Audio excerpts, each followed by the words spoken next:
बड़ी खबर से शुरुआत कर रहे हैं। हरियाणा की बड़ी खबर ये कि हरियाणा में विधानसभा चुनाव से पहले कांग्रेस को बड़ा झटका। किरण चौधरी और श्रुति चौधरी बीजेपी का दामन थाम सकती हैं। कल सुबह 9 बजे बीजेपी दिल्ली मुख्यालय में वो बीजेपी में शामिल हो सकती हैं। किरण चौधरी ने हरियाणा विधानसभा से इस्तीफा दिया। बड़ी खबर इस वक्त, कांग्रेस पार्टी से किरण चौधरी और श्रुति चौधरी ने इस्तीफा दिया है। किरण चौधरी विधायक भी थी, विधानसभा से भी इस्तीफा दिया विधायक पद से, और अब खबर यह कि वो बीजेपी के साथ जा सकते हैं, कमल हाथ में ले सकती हैं। किरण चौधरी और उनकी बेटी श्रुति चौधरी बीजेपी में जा सकती हैं। Doctor Mahesh Kumar associate editor जुड़ रहे हैं हमारे साथ। महेश, जिस बात के कयास लगाए जा रहे थे, जो खबरें तैर रही थी, अब वो सही साबित हो रही हैं। ऐसा लग रहा है किरण चौधरी और श्रुति चौधरी बीजेपी के साथ जाएंगे।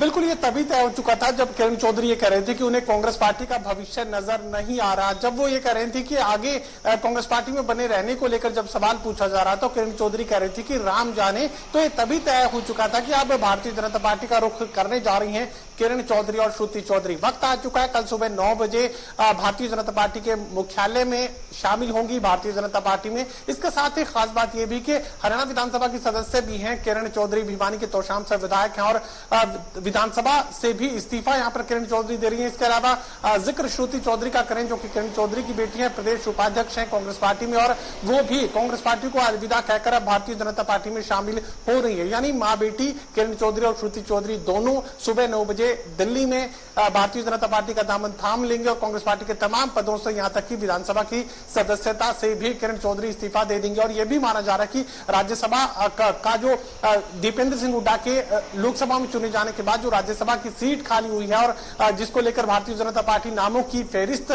खंगालती हुई नजर आ रही थी, उसको लेकर अब यह माना जा रहा है कि किरण चौधरी को राज्यसभा भेजा जा सकता है। दीपेंद्र हुड्डा का जो बचा हुआ कार्यकाल है वो पूरा करेगी यहां पर किरण चौधरी बतौर राज्यसभा सांसद, और उसके बाद भिवानी के तोशाम से ही जो है भारतीय जनता पार्टी की टिकट श्रुति चौधरी को दी जा सकती है। ये सब कुछ तय किया जा चुका है। ये जानकारी विश्वस्त सूत्रों के हवाले से निकलकर सामने आ रही है। फिलहाल बड़ा झटका कांग्रेस पार्टी के लिए इसे मान लिया जाए, और खासकर भिवानी जिले की मैं बात करूं तो भिवानी जिले में चौधरी बंसीलाल, स्वर्गीय चौधरी बंसीलाल की राजनीतिक विरासत इस जिले में थी, और अब तक ये माना जा रहा था कि कांग्रेस पार्टी में भिवानी जिले का जो वर्चस्व है वो बंसीलाल परिवार में यहाँ पर श्रुति चौधरी, किरण चौधरी अपने हाथों में ली हुई थी। हालांकि रणबीर महिंद्रा और उनके जो बेटे हैं वो भी राजनीति में सक्रिय थे, लेकिन पूरा जो वर्चस्व कांग्रेस पार्टी में भिवानी जिले का था वो यहां पर किरण चौधरी और श्रुति चौधरी अपने हाथों में समेटे हुए थी। अब जो विरासत है, चूंकि किरण चौधरी और श्रुति चौधरी भारतीय जनता पार्टी में शामिल हो जाएंगे, तो अब रणबीर महिंद्रा और उनके परिवार में जो राजनीतिक विरासत है वो अब कांग्रेस पार्टी में बढ़ती हुई नजर आएगी। और खास बात यह भी कि लोकसभा का चुनाव रावदान सिंह ने भिवानी लोकसभा क्षेत्र से लड़ा है, तो रावदान सिंह की एंट्री भी भिवानी जिले में हो चुकी है। आगामी जो तैयारियां हैं वो यहाँ पर रावदान सिंह अपने हिसाब से करते हुए नजर आएंगे, और यही वजह की जो राजनीतिक जमीन है वो यहाँ पर एक तरीके से खत्म होती नजर आ रही थी। किरण चौधरी की एक विधानसभा क्षेत्र तोशाम तक वो सिमट चुकी थी, और उसमें भी जो है परिस्थितियां अलग तरह की बनती हुई नजर आ रही थी। भूपेंद्र सिंह हुड्डा से जिस तरीके से समीकरण खराब हो चुके थे, और लगातार ये माना जा रहा था कि अब किरण चौधरी के लिए कांग्रेस पार्टी में कोई भविष्य नहीं बचा, और यहाँ पर आखिरकार किरण चौधरी की तरफ से फैसला ले लिया गया। किरण चौधरी, श्रुति चौधरी दोनों भारतीय जनता पार्टी में शामिल हो रही हैं। इनाम के रूप में कह सकते हैं कि सौगात के रूप में यहाँ राज्यसभा की जो सीट है वो दी जा सकती है किरण चौधरी को। जो समीकरण है, जो संकेत है वो इस तरीके के नजर आ रहे हैं। श्रुति चौधरी के लिए तोशाम की टिकट भारतीय जनता पार्टी आरक्षित रखे। रमेश, नाराजगी की बात सामने आई, चाहे वो टिकट बंटवारे के लिए बात हो, लोकसभा चुनाव में रावदान सिंह ने भी जिस तरीके से इशारों में बात किया, उससे भी ये जाहिर हुआ कि किरण चौधरी का मन कुछ और कह रहा है। लेकिन कांग्रेस के चश्मे से देखा जाए तो कितना बड़ा झटका ये है, क्योंकि विधानसभा चुनाव बेहद नजदीक।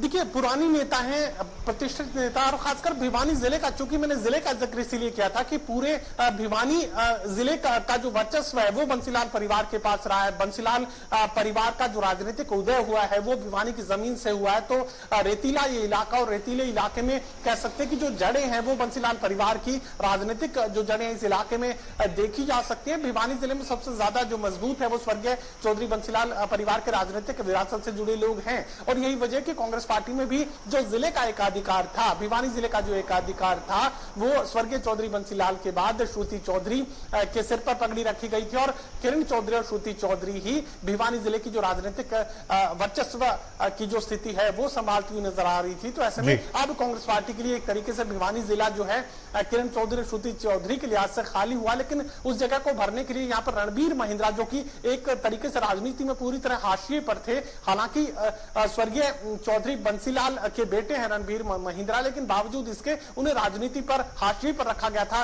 किरण चौधरी के जो स्वर्गीय पति हैं सुरेंद्र सिंह, वो राजनीति में आगे जो है अपना पायदान पर जगह लिए हुए थे और रणबीर महिंद्रा राजनीति में हाशिए पर बने हुए थे। अब तक का भी जिक्र करें तो आज तक की परिस्थिति में भी रणबीर महिंद्रा और अनिरुद्ध जो उनके बेटे हैं वो राजनीति में एक तरीके से दरकिनार उन्हें रखा गया था, लेकिन आज चूंकि किरण चौधरी आगे से हट चुकी है, किरण चौधरी भारतीय जनता पार्टी के साथ जाएंगी, तो अब स्वर्गीय चौधरी बंसीलाल की जो राजनीतिक विरासत है और खासकर भिवानी जिले की, वो अब रणबीर महिंद्रा और उनके बेटे अनिरुद्ध चौधरी जो है वो संभालते हुए नजर आएंगे। अब इनके लिए संभावनाएं जो है वो बढ़ती हुई नजर आएंगी। कांग्रेस पार्टी के लिए बड़ा झटका है ये भिवानी जिले के लिहाज से, पूरा का पूरा जिला बड़ा जिला है, लेकिन बावजूद इसके अब वर्चस्व संभालने के लिए यहाँ पर रणबीर महिंद्रा का इस्तेमाल जरूर जो है कांग्रेस पार्टी। महेश, किरण चौधरी के बारे में तो जानकारी आपने दे दी कि किस तरीके से उनको फिट किया जा सकता है, बीजेपी किस हिसाब से उन्हें भुना सकती है। श्रुति चौधरी लड़ती रही।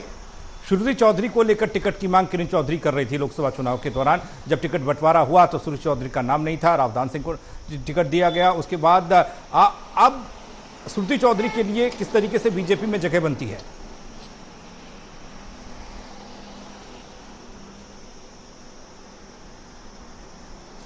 देखिए, जगह के लिहाज से ये कहा जा सकता है कि वहां पर जो कांग्रेस पार्टी में फैसला लिया जा रहा था कि रावदान सिंह के खाते में टिकट जा रही है, भूपेंद्र सिंह हुड्डा समर्थक जो है रावदान सिंह को माना जा रहा था, उस वक्त श्रुति चौधरी ने मुलाकात की थी। इसके अलावा किरण चौधरी ने मुलाकात की थी सोनिया गांधी से, और तब कहीं ये उम्मीद की जा रही थी कि सोनिया गांधी से मुलाकात के बाद हो सकता है कि श्रुति चौधरी की जो टिकट है वो जो है किरण चौधरी के हाथों में दे दी जाए। लेकिन बावजूद इसके जो परिस्थितियां उस वक्त बनी हुई थी उसमें कांग्रेस पार्टी जो है आर पार की लड़ाई लड़ती हुई नजर आ रही थी और सबसे मजबूत चेहरे पर ही दाव खेलने की कोशिश कर रही थी। जो दबाव लगातार किरण चौधरी यहाँ पर दी हुई थी राहुल गांधी पर, इसके अलावा कह सकते हैं कि एसआर के ग्रुप भी समर्थन में खड़ा हुआ नजर उस वक्त आ रहा था। सोनिया गांधी पर दबाव बढ़ाने की कोशिश थी, लेकिन तमाम दबाव को दरकिनार करते हुए यहाँ पर जो है टिकट रावदान सिंह को दी गई थी। उस वक्त ये लग रहा था कि अब कांग्रेस पार्टी में किरण चौधरी के लिए कुछ खास नहीं बचा, और ऐसा नहीं है कि इसी चुनाव में ये बात चली हुई, इससे पहले पिछले चुनाव का भी जिक्र करें तो यहाँ पर एक अरसे से बात चल रही है कि भारतीय जनता पार्टी के संपर्क में किरण चौधरी बनी हुई है और किसी भी वक्त जा सकती है। आखिरकार लोकसभा की टिकट जब कांग्रेस पार्टी ने काट दी तो अब वो समय आ चुका था, किसी तरह की संभावनाएं किरण चौधरी श्रुति चौधरी को अपने लिए कांग्रेस पार्टी में खासकर भिवानी जिले में नजर नहीं आई। और जिस तरीके की मैच फिक्सिंग के यहाँ पर आरोप भी कांग्रेस पार्टी के लोग लगा रहे हैं और इस तरह के संकेत भी सामने आए कि धर्मवीर के साथ मिलकर जो कि मौजूदा सांसद हैं भारतीय जनता पार्टी के, तीसरी बार वो सांसद बने हैं, वहां मैच फिक्सिंग के साथ राजनीति को आगे बढ़ा रहे थे। और रावदान सिंह की जब एंट्री भिवानी जिले में हो जाती है तो उसके बाद किरण चौधरी और उनके समर्थकों के बीच ये संदेश देने की कोशिश की जाती है कि भिवानी जिले की राजनीति या तो किरण चौधरी करे या तो फिर धर्मवीर सिंह करे, कोई तीसरा बाहर से आकर भिवानी जिले की राजनीति नहीं कर सकता। और वो जो चुनाव परिणाम निकलकर सामने आया उसमें जो किरण चौधरी का अपना नजरिया था वो चुनाव परिणाम के रूप में देखने को भी मिला। हार का सामना यहाँ पर रावदान सिंह को करना पड़ा, लेकिन रावदान सिंह को लेकर ये खास बात भी बतानी जरूरी है कि भिवानी जिले में काफी ज्यादा वोट जो है रावदान सिंह को हासिल हुए, लेकिन जिस मकसद से रावदान सिंह को टिकट दिया गया था वो मकसद पूरा करने में नाकाम रावदान सिंह इसलिए थे कि वो राव अहिर क्षेत्र में जो यादव वोट है वो हासिल नहीं कर पाए थे। अपने इलाके में, अपने विधानसभा क्षेत्र में हार का सामना जो है करना पड़ा था रावदान सिंह को। नांगल चौधरी से हार का सामना करना पड़ा था, अटेली से हार का सामना करना पड़ा था, महेंद्रगढ़ से हार का सामना करना पड़ा था। ये वो 3 विधानसभा क्षेत्र जहां पर अहिर वोटों की जो संख्या ज्यादा थी और इसी बूथे यहाँ पर टिकट दिया गया था रावदान सिंह को कि अहिर क्षेत्र का जो वोट है, यादवों का जो वोट है वो खुद हासिल करेंगे और जाटों का वोट जो है भूपेंद्र सिंह हुड्डा के समर्थन में कांग्रेस पार्टी की वजह से जो है यहाँ रावदान सिंह को मिलेगा। जाटों का वोट तो मिला, लेकिन अहिर क्षेत्र में जो वोटों की उम्मीद यहाँ पर रावदान सिंह अपने लिए लगाए हुए थे, 4 विधानसभा क्षेत्र वहां पर नहीं मिल पाई और इसी वजह से हार का सामना यहाँ पर करना पड़ा। लेकिन यकीनन ये बात कही जा सकती है कि अब किरण चौधरी के लिए कांग्रेस पार्टी में कोई खास जगह नहीं बची थी। जिस तरीके से दबाव वो बढ़ा रही थी और दबाव दरकिनार कर दिया गया था। उसके बाद उन्हें लग रहा था कि भूपेंद्र सिंह हुड्डा का जो वर्चस्व है वो लोकसभा चुनाव परिणाम जो कि 5-5 के रूप में देखने को मिला, उसके बाद अब हुड्डा का जो वर्चस्व है कांग्रेस पार्टी में बढ़ेगा। तो ऐसे में अब उनके लिए कोई संभावनाएं नहीं बची। और भिवानी जिले में भी चूंकि रावदान सिंह की एंट्री हो चुकी थी, तो ऐसे में उनके अपने इलाके में, उनकी अपनी जमीन पर जो है मुकाबले की स्थिति कांग्रेस पार्टी के भीतर ही बन चुकी थी। रणबीर महिंद्रा, अनिरुद्ध महिंद्रा से लगातार मुकाबला जो है कांग्रेस पार्टी में रहकर किरण चौधरी किए हुई थी, लेकिन अब यहाँ पर रावदान सिंह का साथ भी रणबीर महिंद्रा और अनिरुद्ध चौधरी को मिल चुका था। तो ऐसे में उनके जो विरोधी खेमे में लोग थे वो शक्तिशाली लगातार होते हुए जा रहे थे, और यही वजह नजर आ रही है कि मुझे कांग्रेस पार्टी में अपने लिए संभावनाएं किरण चौधरी और श्रुति चौधरी को खत्म होती हुई नजर आई, और भारतीय जनता पार्टी ने इस मौके का भरपूर फायदा उठाया भी। भाई, जिस तरीके से धड़ों में बटी कांग्रेस, जिसमें गुटबाजी की बात हुई तो एसआरके गुट का जिक्र हुआ, जिसमें किरण चौधरी भी हैं, सुरजेवाला भी, और कुमारी शैलजा तो चुनाव लड़ी और जीती भी। ऐसे में कितना आसान और कितना मुश्किल लग रहा आगामी चुनाव? अगर इसी तरह की स्थिति रही तो फिर मुश्किल हो सकती है। जो आत्मविश्वास कांग्रेस के अंदर मौजूदा लोकसभा चुनाव से आया है उस पर असर पड़ेगा?